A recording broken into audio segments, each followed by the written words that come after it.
Hi, my name is Bintu Harmani, and in this Android lecture we will learn how to navigate from one screen to another as we've done in the last lecture, but also we'll learn how the data that has been selected in the first screen is navigated to the another screen. That is, we will learn along with the navigation how the data is passed from one activity to another, why it might be required.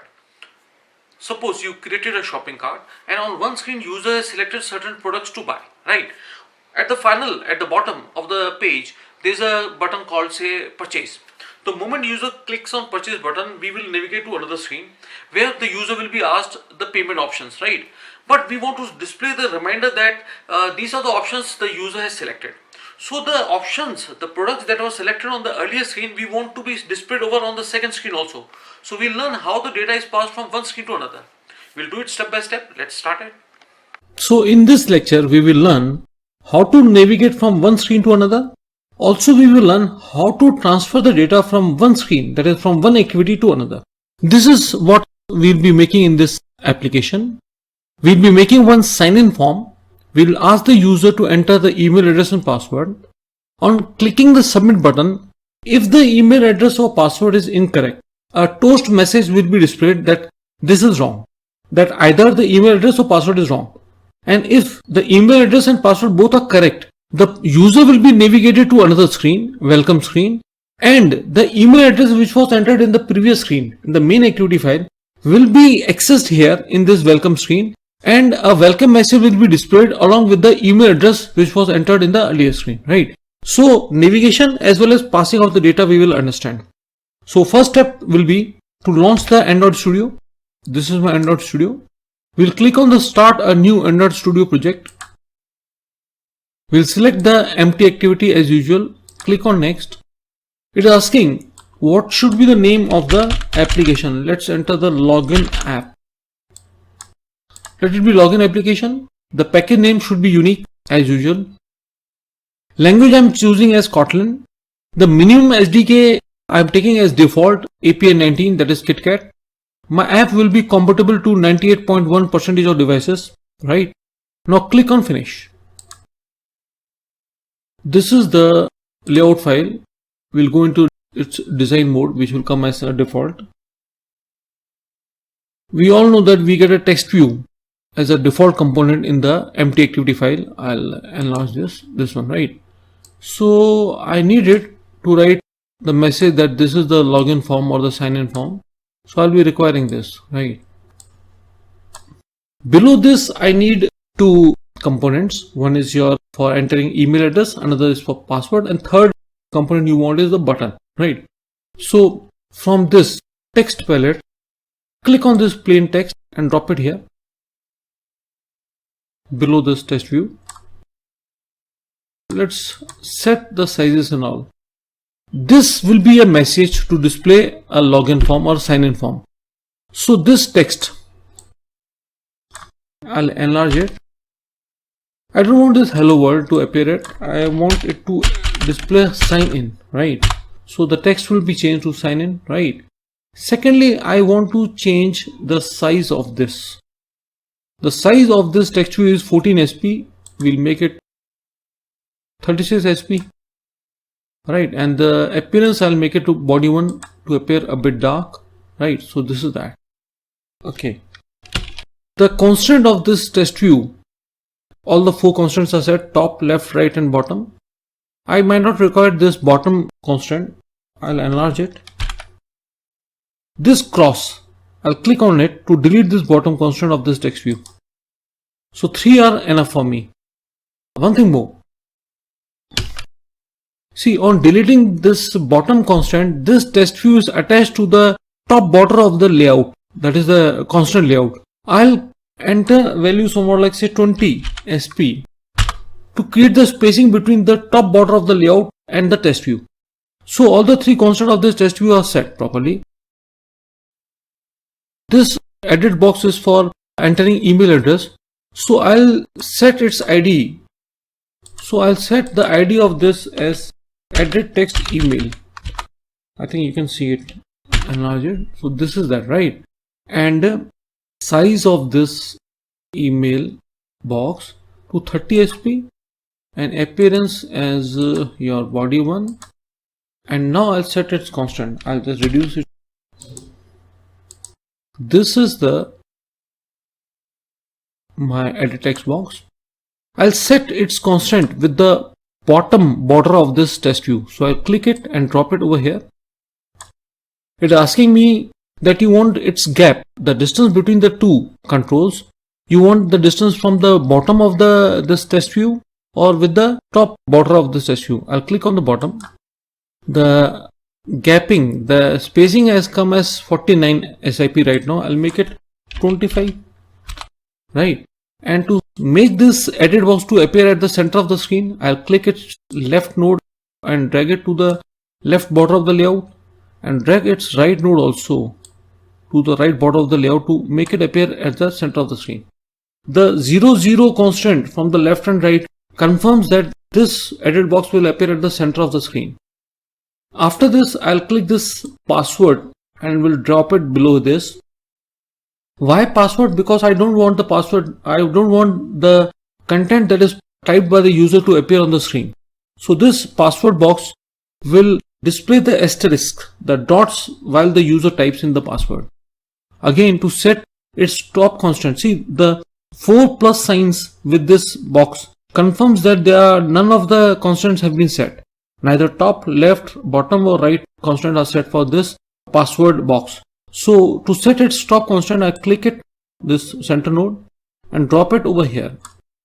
It is asking that you want to define the gap between the two in relation to the bottom of this edit text box, or you want with the top of this edit text box.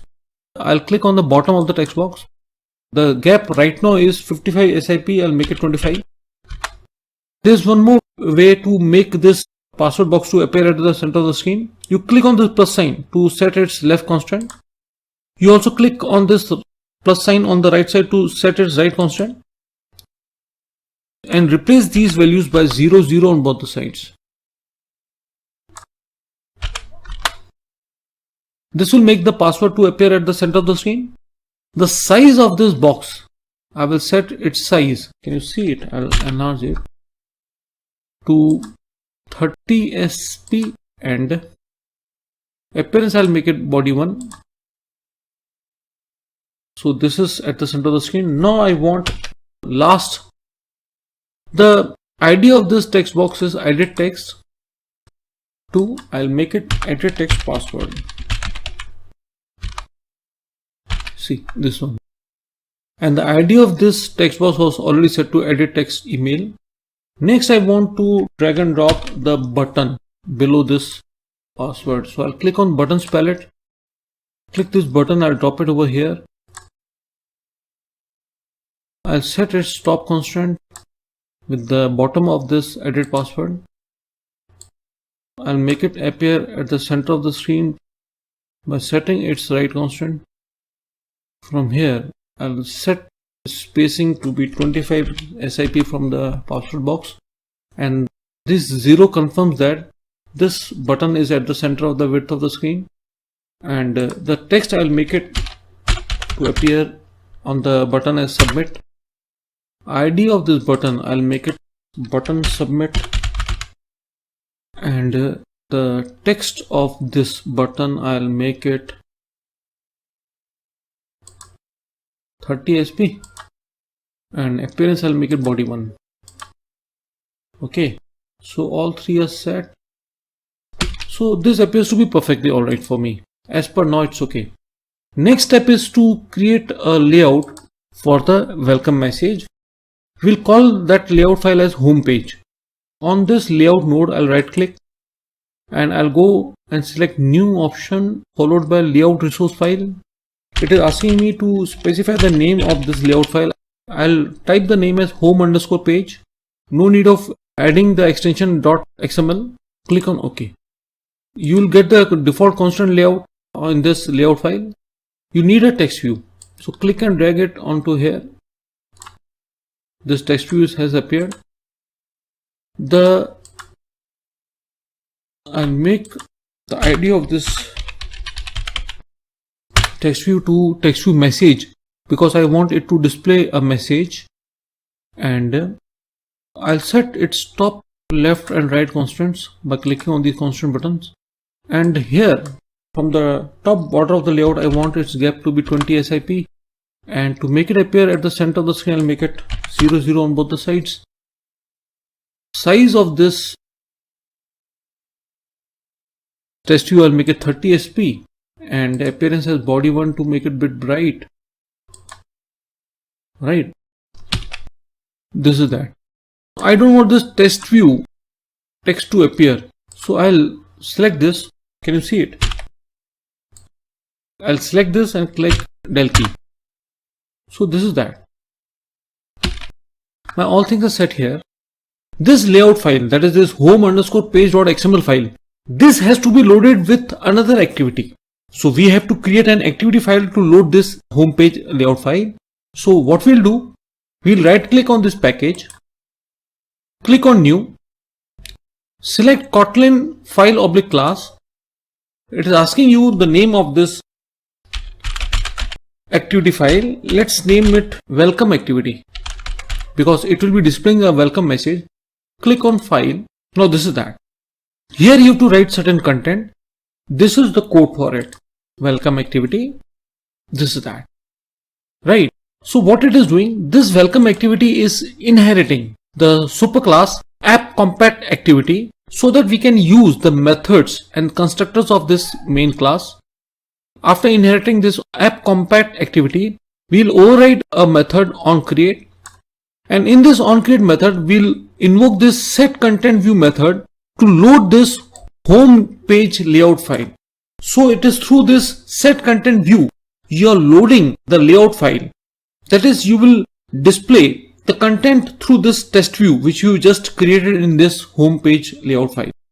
And what is this thing? We'll just understand it. But before that, we have to go to the main activity file here, main activity file. We've created this layout file in this main activity and we want some action to be taken on clicking the submit button. And what should be that action? First thing, to validate whether the email address or password is correct or not. If it is not, it should display a message that email address or password is incorrect.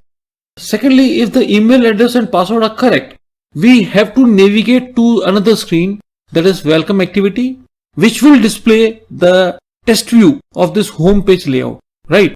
So this is the code for main activity, this one. And here, this is the code that we want to invoke when the user clicks on submit button. So let us understand what this code is doing. You are associating a setOnClickListener to this submit button. That is, if anybody clicks on this submit button, this code should execute, this one, right? And what is this code doing? See, whatever the text is entered in the edit text box, convert it into string and invoke this is null or empty method. What if the user enters nothing in either of the two boxes and clicks on submit button? See, if nothing is entered in the email and password box, and if you check it whether the email address and password is so and so, you'll get an error.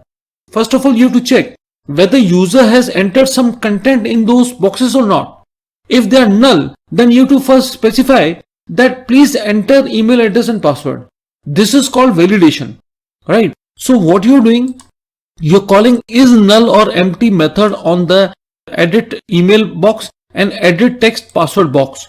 These methods will return true if the boxes are empty or nothing is being entered, right? This is the OR operator, which is common in C, C++, Java and all languages almost. So this is the logical operator OR, and you are checking through this OR operator that if either email address or the password box is empty, you will display this toast message. Email address or password is not provided, right? So it won't go further and check that email address and password are correct or wrong, right? So it will exit from here. But if the user has provided email address and password, it will go in this else box. And what it will do here? You are checking if the email address is abc@gmail.com and password is gold. Then you will navigate to welcome activity. That is, at the moment we are just assuming that the correct email address is abc@gmail.com and the correct password is gold. In the reality, we won't do this thing. In reality, in the coming lectures, we will learn how to save the email address and password in the databases. That database might be MySQL or the lightweight database SQLite, whatever, and we learn how to access the email address and password which are stored in the database, and then we'll compare it, right? But because the focus of this lecture is to understand navigation and how to pass data, we will just assume that the correct email address is abc@gmail.com and the password is gold. So what we'll do, if email address and password are correct, you are creating an object intent, and in this intent object you are providing this welcome activity class. See, let me tell you what is an intent. Intent is a mechanism to specify the action that we want to perform. So what you are doing, that you are providing this welcome activity as an intent. This is your intention. You want to load this, you want to move to this welcome activity class, but you don't want to go empty handed. To provide certain content to that welcome activity class. So this is the intent object, which is showing you that you have the intention to move to this welcome activity class file.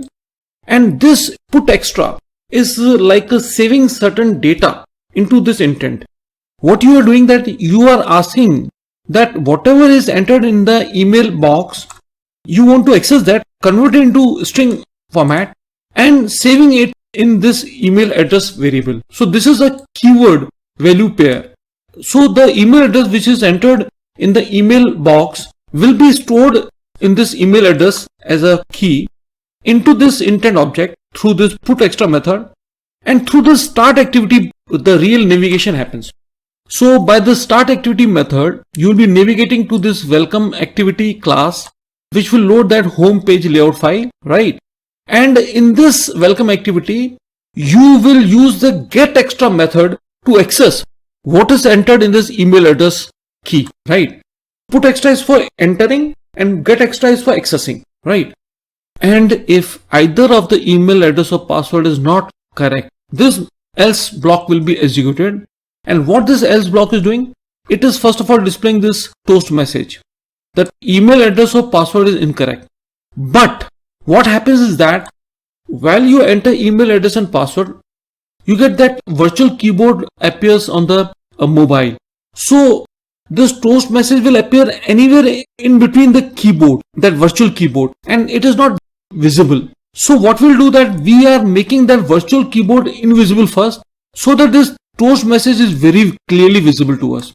So to make that virtual keyboard invisible, you are making an object input method manager of this input method manager class, and you are invoking this get system service context.input underscore method service attribute. You are passing this input method service attribute with this get system service method to access the virtual keyboard, and this virtual keyboard will be assessed through this variable input method manager. You can give any small name also, and by invoking this hide soft input from window method on this input method manager object, you are making that virtual keyboard hidden, invisible for a time, right?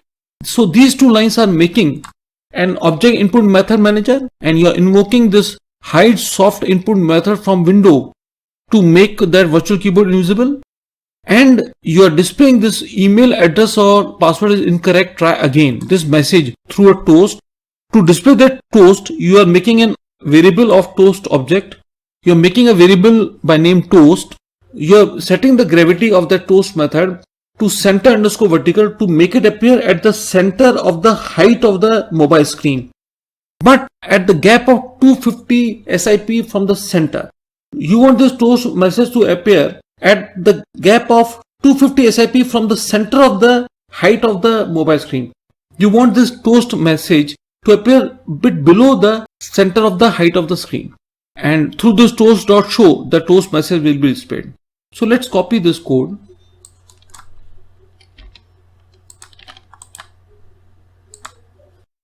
and we'll go into main activity here. Let's paste it. I think you can see this. This red marks is saying that many of the libraries are not here. There are no libraries here, only 2 libraries are here. When you go here, hover on this, you'll get this import message. Click on import and that error is gone. See, and you must have got library imported for the respective thing. right? So you click on everything, like you see, I'll just reduce it for a while, and wherever you get this red mark, click on import. You'll get the library imported. See, intent library imported here, and wherever you get the red mark, click on import and you get that contest included. Click on import for toast, gravity. All inputs are done. Now we have to go to that welcome activity, and we have to copy that code for welcome activity also. This is the code for welcome activity. See, now let's do one thing. This line set content view is loading the home underscore page layout file. Recall that this layout file has a test view which you named as test view message, right? And you are making an intent object of intent class. And what you're doing that from the get string extra, this is a method you're invoking to get the value in this key email address. And this key email address has the email address which was entered in the edit email box, right? So you are accessing that email address and you are assigning to the variable received email. And through the test view message, you're setting its text to welcome and the email address which is received from the email address key. Let's copy it. We'll copy the whole code and we'll paste it here in the welcome activity. One more job is left. In the manifest file, you have to specify the activity that you added. So this line has to be there. What you're doing? You are specifying the welcome activity, and this is the label. When you navigate to this welcome activity, on the label, on the title, you find welcome page. So you have to copy these 4 lines, copy it, and you have to go into manifest file, and here below this end activity tag, you have to copy this. I think my project is ready to run. Click on run. I've committed a mistake here. In the layout file, I set the hint like this text. I don't want this text. Let me enlarge it. I don't want this text, and I want a hint. See, where is the hint property? Hint here. Here I want to specify that please enter your email address, so that the user should know what is to be done here. And here also in the password, I want to enter password, so the user should know what is the function of these. Can you see it? Click on enter. This should be there, right? This makes sense. And now run it. So this will guide the user what is to be done with these 2 boxes. In the hint, not in the text box, because hint disappears when you enter something in those boxes. Suppose I don't enter anything. Click on submit. Go to the bottom. Email address or password is not provided. See? Can you see that? That means if nothing is being entered, it will not check and it will say that something is wrong. You haven't provided anything, right? So now you enter something wrong, like wrong email address and wrong password, suppose, right? So I'll click on submit. Email address or password is incorrect. Can you see it? Can you see that this keyboard gets invisible when you click on submit? See, I'll click on submit again. This keyboard becomes invisible. See? So that this toast message is visible very clearly. I'll click it here. The virtual keyboard appears the moment you click on any of the boxes. Enter the correct. Suppose the password may be wrong. Click on submit. See? Keyboard is gone, virtual keyboard is gone. You got the message that email address or password is incorrect. Try again. So now you enter correct password, gold, click on submit.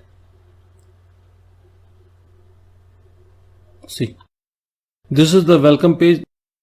This is the heading that you provided through that activity line label, and this is welcome, and this is the email address which is accessed through that key email address, right?